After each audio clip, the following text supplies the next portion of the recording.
สหพันธ์กรรมการแขวงพงศาลีสำเร็จกองผสมใหญ่ผู้แทนสหพันธ์กรรมการทั่วแขวงพงศาลีครั้งที่9กองผสมได้เปิดขึ้นอย่างเป็นทางการในตอนเช้าของวันที่5มิถุนายน2025นี้ที่สโมสรของเมืองบุญเหนือแขวงพงศาลีโดยการเป็นประธานของสหายนางพรแก้วขุนสมเฮืองสหพันธ์กรรมการลาวประธานสหพันธ์กรรมการแขวงพงศาลีให้เกียรติเข้าร่วมเป็นคณะประธานของสหายเดชไสยพรกรรมการศูนย์กลางภาคประธานคณะบริหารงานสหพันธ์กรรมการลาวมิตรสหายคำผอยบรรณสารกรรมการศูนย์กลางภาคเลขาคณะบริหารงานภาคแขวงเจ้าแขวงพงศาลีมีบรรดาสหายกรรมการประจำภาคแขวงกรรมการภาคแขวง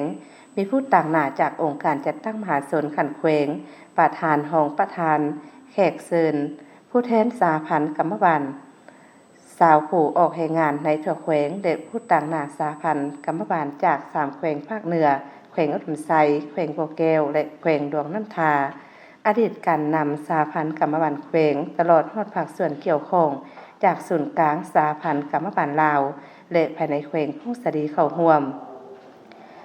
สหายสมบุญอินสมดีคณะสหพันธ์กรรมการแขวงได้กล่าวจุดประสงค์พร้อมทางผ่านมติตกลงของคณะประจำภาคแขวงว่าด้วยการอนุมัติเปิดกองประชุมใหญ่ผู้แทนกรรมการทั่วแขวงครั้งที่9ผ่านมติตกลงแต่งตั้งกองเลขากองประชุมจากนั้นสหายนางพรแก้วขุนสมเฮืองประธานสหพันธ์กรรมการแขวงได้มีคำเห็นพร้อมทางกล่าวเปิดกองประชุมอย่างเป็นทางการและผ่านคุณลักษณะของผู้แทนกองประชุมใหญ่พร้อมนี้ได้รับฟังห่างบริงานการเมืองทั้งสองภาคจากสหายนางสมจิตอู่เสียงคำห้องประธานสหพันธ์กรรมการแขวงหากพังแผนพัฒนาเพียกงาน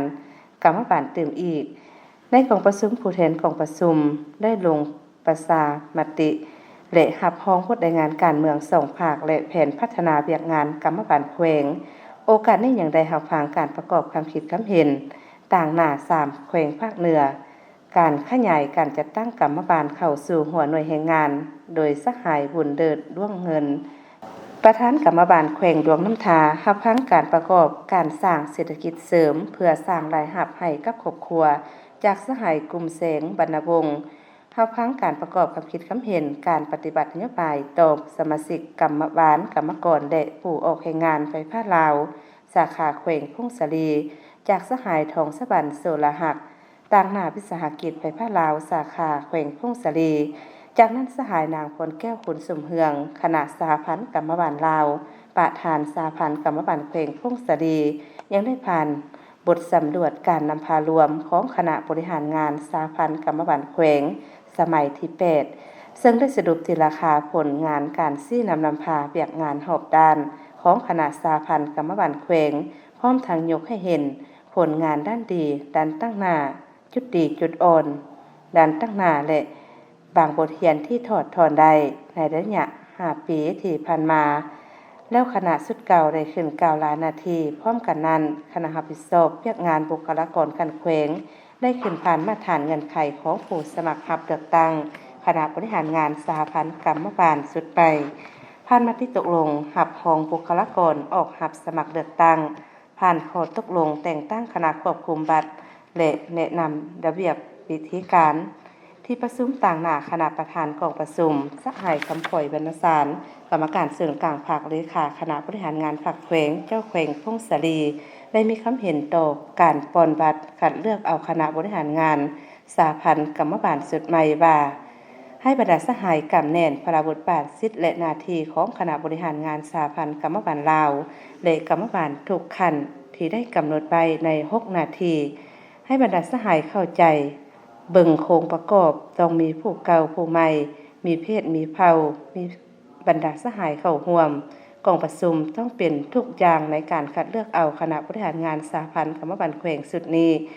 ที่ต่างหน้ากรรมการสาวผู้ออกแห่งงานในทั่วแขวงต้องพิจารณาคิดกว้างมองไกลพิจารณาให้มีความเอาใจใส่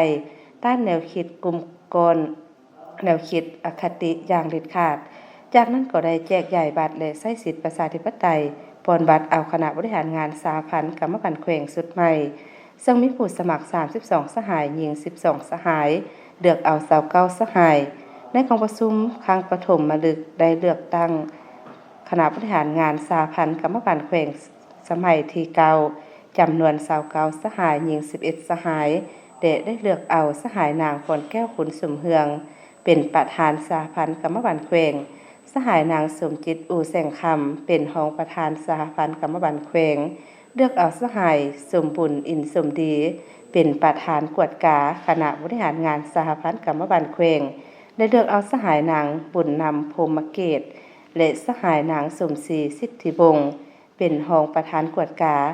ในกองประชุมยังได้เลือกเอาผู้แทนสมบูรณ์จำนวน11สหายหญิง5สหายผู้แทน3รอง2สหายตื่มอีกโอกาสเข้าร่วมกองประชุมสหายคำพลอยบรรณสารกรรมการส่วนกลางพรรคเลขาคณะบริหารงานพรรคแขวงเจ้าแขวงพงศรีและสหายเดชไสยพรกรรมการส่วนกลางพรรคประธานสหพันธ์กรรมบาลลาวพร้อมผู้แทนกองประชุมยังได้สมสินค้าโอรสของแขวงพงศรีตื่มอีก